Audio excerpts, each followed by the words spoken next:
Gupta contractor का बहुत बड़ा हाथ है। मैं उनका रिश्ते में जीजा भी लगता हूँ। उन्होंने कहा जीजा जी सब खत्म करिए।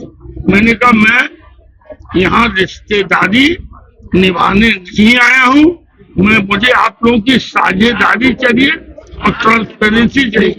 आपको मैं आज ही, कभी ऐसा नहीं हुआ, इतिहास में पहली बार महासभा रजिस्टर्ड हुई, इतिहास में पहली बार महासभा का ट्रस्ट बना जिसमें 80G 12A की छूट मिली।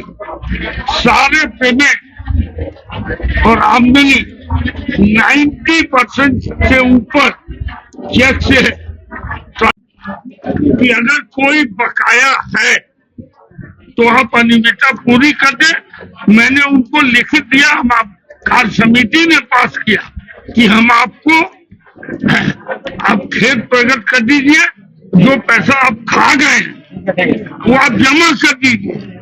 खेद नहीं प्रकट किया, यहाँ आए नहीं। रजिस्टर्ड पे रजिस्टर्ड चिट्ठियां दी जाती है, रजिस्टर्ड पे, और सबके डॉक्यूमेंट्री एविडेंस है। लोगों ने क्या किया उसके भी है। वो क्यों नहीं दे रहे लिख के?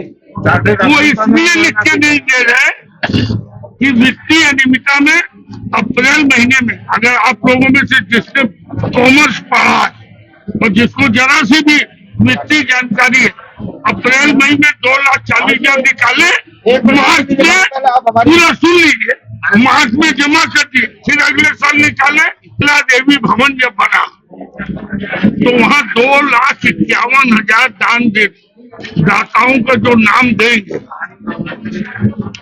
उनके नाम से कमरा बने। जैसे हम 4 लाख में कमरा बनवा जो दान दे रहे, 4 व्यक्तियों में, उसमें मनोज गुप्ता के पिताजी, वो नहीं, उनके के पिताजी हरिओम गुप्ता जो यहाँ भूतपूर्व मंत्री हैं, उनके नाम बकाया निकल रहा है। उनसे कहा पैसे दीजिए, तो कहते ऊपर से जाके ले लीजिए। और खुद ऐसे 2 भी के संगी साथी, एक फतेहाबाद के थे, 4 लोगों ने पैसे दिए नहीं, और वहां जाके केला देवी देखिए पट्टरग्राम, हम लोगों ने, कार्य समिति ने निर्णय लिया कि इन लोग का नाम हटा के केला देवी से हटा दिया।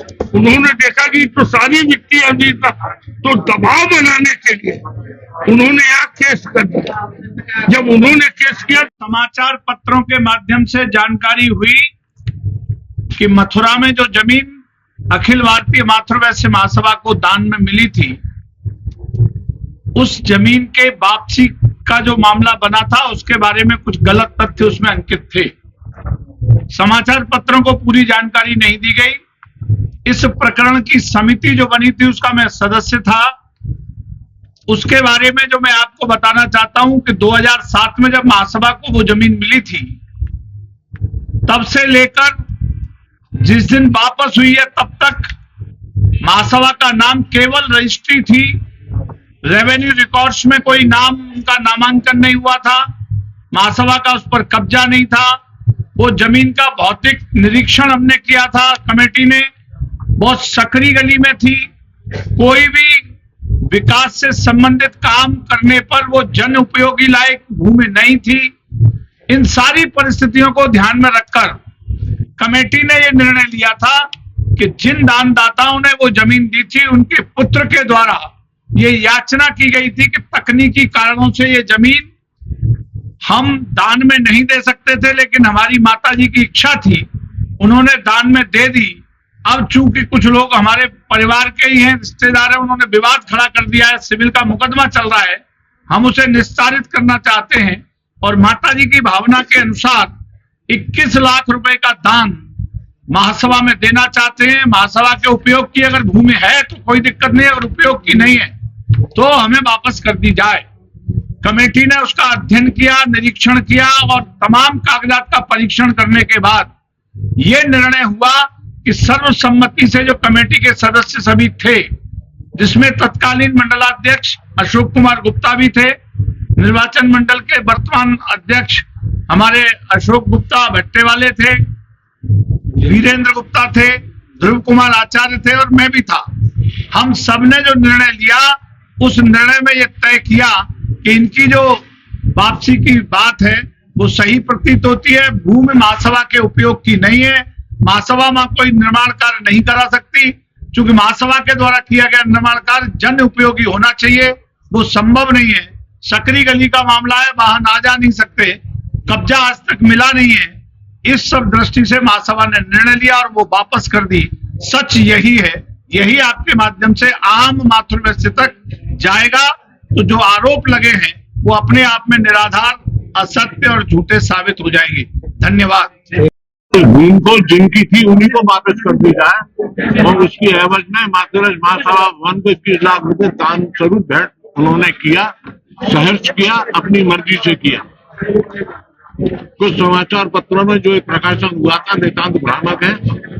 माननीय अध्यक्ष जी अगर आज्ञा दें तो जिन लोगों ने जो प्रेस कॉन्फ्रेंस पहले की थी वो सब मानहानि के गंभीर अपराध में फंस जाएंगे। उनके हस्ताक्षर हैं। फिर वो कैसे कर रहे हैं कि अध्यक्ष जी ने मनमानी से किया। 6 पक्ष की जमीन थी, उसमें भी हस्ताक्षर किए। जिन लोगों की भूमि थी उनके भी इसमें हस्ताक्षर है। कानूनी रूप से इस फैसले को माननीय अदालत मथुरा ने अपनी मोहर लगा दी, उसको स्वीकार कर लिया। प्रेस कॉन्फ्रेंस कर मातृवैश्य समाज को बदनाम करने की इन लोगों ने, जिन्होंने प्रेस कॉन्फ्रेंस की थी, नियत प्रतीत होती है। ऐसा लगता है कि वर्तमान अध्यक्ष जी से व्यक्तिगत द्वेष के कारण उन्होंने ऐसा किया। व्यक्तिगत द्वेष अध्यक्ष जी से तो हो नहीं सकता। उन्होंने ये दिखाने के लिए कोशिश की कि माननीय अध्यक्ष जी ने गबन किया है। तरस आता है उनकी बुद्धि से कि जब दान से जब संपत्ति वापस हुई और फलस्वरूप स्वेच्छा से उन्होंने 21 लाख रुपए महासभा भवन को दान दिए जो अकाउंट बुक्स में आ गए, तो माननीय अध्यक्ष जी का तो कोई सवाल ही नहीं उठता व्यक्तिगत स्वार्थ के लिए। अभी माननीय अध्यक्ष जी ने और अपने संबोधन में भी कहा एयर कंडीशन मातृवैश्य भवन गेस्ट हाउस बन रहा है। दोनों भवनों का एकीकरण हो रहा है जिसकी रूपरेखा तैयार हो गई। सर जी बार बार क्यों प्रेस कॉन्फ्रेंस क्यों विवाद नहीं खत्म हो पा रहा है? मैं आपको बता रहा हूँ, आपने मेरी बात, वो भी करते हैं, आप भी कर रहे हैं, आपने मेरी बात आपको बता दें और आप अपना नहीं, आपको ये कागज मालूम नहीं था इसलिए आपने मुझसे सवाल पूछ रहे हैं। ये कागज हम आपको दे रहे हैं, इसमें श्री अशोक कुमार गुप्ता जी जो मंडलाध्यक्ष उनका हस्ताक्षर है। अब आप उनसे पूछिएगा कि दस्तखत है फिर क्या प्रेस कॉन्फ्रेंस कर रहे हैं। व्यक्तिगत द्वेष ये है कि वो मातृवैश्य महासभा सोसाइटी को अपने हिसाब से चलाना चाह रहे हैं कि हम जो कहें वो हो। वो माननीय अध्यक्ष जी को स्वीकार नहीं है, किसी कारण व्यक्तिगत द्वेष से ऐसा कह रहा है। आप इसको कृपया प्रकाशित करिए, उनके हस्ताक्षर है, ये आरोप मनगढ़ंत है। मैं एक बात अंत में और कहना चाहूंगा, ऐसे मातृवैश्य महासभा हमारी समिति के अध्यक्ष ऐसे ही आते रहे आगे तो मातृवैश्य जाति इसी प्रकार से तरक्की करती रहेगी। जरा इनका विजन देखिए, जिस हॉस्टल से 2 पैसे की आमदनी नहीं दूसरे गेस्ट हाउस एयर कंडीशन खोला जा रहा है। पदाधिकारी भी ऐसे निर्वाचित किए जा रहे हैं या मनोनीत किए जा रहे हैं जिनका समाज के प्रति पूर्ण समर्पण है। ऐसे लोगों से समाज आगे बढ़ता है। बहुत बहुत महासभा में एक जो कार्य समिति से ऊपर बॉडी है जो संविधान में परिवर्तन करती है, उसकी बैठक एजेंडा सब सर्कुलेट हो गया था। ये बैठक चेन्नई में हुई थी। वहां पे 3 मूल बिंदु रखे गए थे। पहला, जो लोग पदों पे 40 साल से बैठे हैं कार्य समिति मेंबर, वो 2 सत्र से ज्यादा लगातार नहीं रह सकते। ये उन सबको मालूम था, उन लोगों ने इसीलिए उसका बाइकाट किया। उसमें से 4-5 लोग गए भी थे। दूसरा कारण, महासभा कहीं से रजिस्टर्ड नहीं थी। आपको विधान की कॉपी दे देंगे। जयपुर अधिवेशन में एक रजिस्ट्रेशन हम लोग का दिल्ली में था, उसके बाद जयपुर अधिवेशन हुआ 2007 में, वहां उन्होंने उसी विधान के, अपने विधान के, जिसके अध्यक्ष बाबू रघुनाथ प्रसाद जी थे, उसमें उन्होंने पेज नंबर 59 पे लिखा और विशेष में उन्होंने लिखा हम इस विधान को मानते ही नहीं। कोई रिटर्न फाइल नहीं किया, जानबूझ के रिटर्न नहीं फाइल किया। क्यों नहीं किया उसका भी कारण आगे बता। और हम लोग कभी रजिस्टर्ड थे ही नहीं। कई लोगों ने किया। 2005 के आसपास, मुझे सन अभी एग्जैक्टली याद नहीं है। उसको बीच में मत जाइए। 3 महीने से आपका जो विवाद चल रहा है, वो बात को आपका आरोप लगा रहे हैं। अरे मैं वही तो बताने जा रहा हूँ, आरोप क्यों लगा रहे हैं। सबसे मैं आरोप क्यों लगा रहे हैं ये बता रहा हूँ। फिर उसमें एक विधान में ये हो गया कि अब महासभा में, जो महासभा की ट्रस्ट है, उन ट्रस्टों में कोषाध्यक्ष चार्टर्ड अकाउंटेंट होगा। जो मैंने परिपाटी चली, अध्यक्ष ही अपना मंत्रिमंडल नियुक्त करता है। केवल कोष निरीक्षक चार्टर्ड अकाउंटेंट होगा। अनुपालन अधिकारी सीएस होगा। ये सब भवनों के लिए कंपलसरी होगा।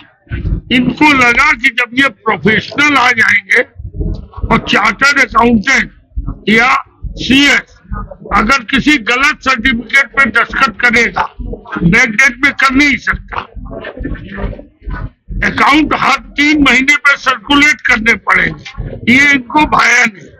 इन्होंने देखा कि हम लोग की तो चौधराहट जमींदारी और जो पैरासाइट बन के काम कर रहे हैं। आपको ताज्जुब होगा, ये भवन बगल वाला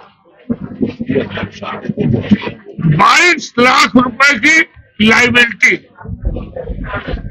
घाटे में। 2005 से लेबर वालों के मुकदमे। अभी कल हम लोगों ने सारे लेबर डिस्प्यूट 3.5 लाख रुपए जो गरीब आदमियों के बचे थे, कल सबको चेक दे दी, सबका हिसाब चुकता कर दिया। जो ये 20 साल में नहीं दे पाएगी, पैसे नहीं, और बाहर की लाइबिलिटी खड़ी कर दी।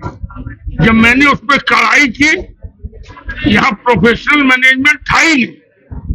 अभी एक प्रस्ताव अम्मा जी की बैठक में जो हुआ, उस बैठक में ये भी हो गया कि अब इस भवन को हम लोग किसी प्रोफेशनल से राय दे के प्रोफेशनल मैनेजमेंट चलाएंगे और मिनिमम गारंटी लेंगे।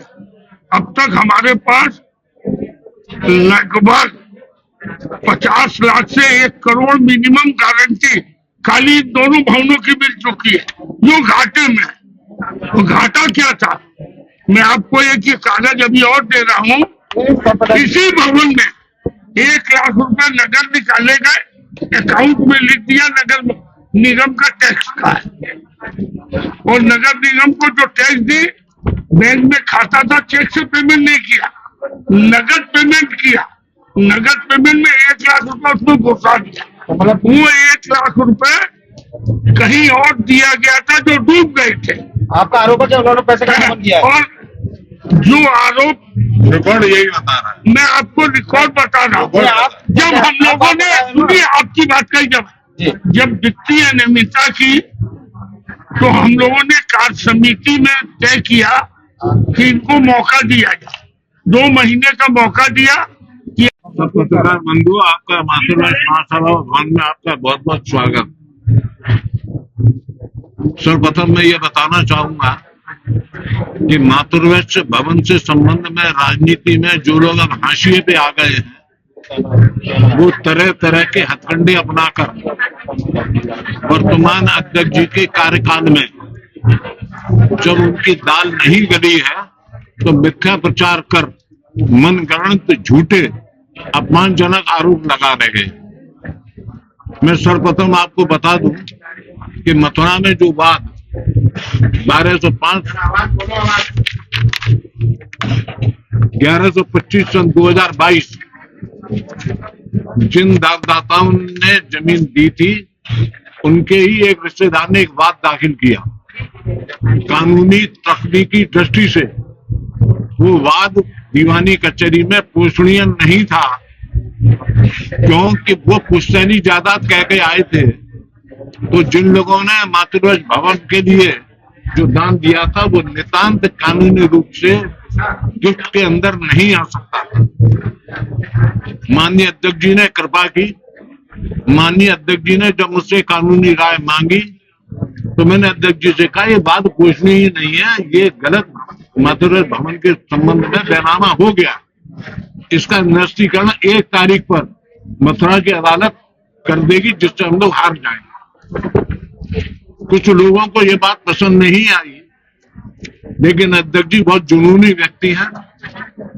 कर्म और धर्म से, ईमानदारी से मातृवंश समाज की सेवा करने में हमेशा संलग्न रहते हैं। इस आयु में भी इतना अधिक कार्य कर रहे हैं, जितनी प्रशंसा की जाए उतनी कम है।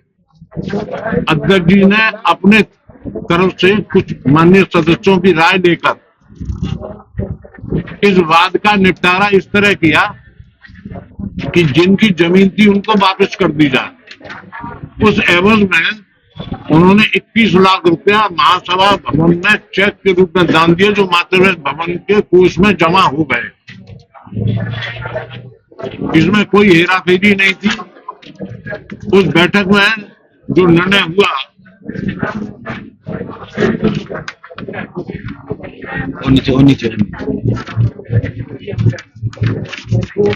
इसमें दिनांक 25/4/2023 को एक बैठक हुई। उस बैठक में कुंवर अशोक कुमार गुप्ता भट्टेवाले, श्री वीरेंद्र कुमार गुप्ता आगरा, मेरे मित्र श्री वसंत कुमार गुप्ता एडवोकेट, श्री ध्रुव कुमार आचार्य जी और मंडल अध्यक्ष अशोक कुमार गुप्ता मौजूद थे। हम आपको प्रतिनिधि दे रहे हैं कि सर्वसम्मति से ये निर्णय हुआ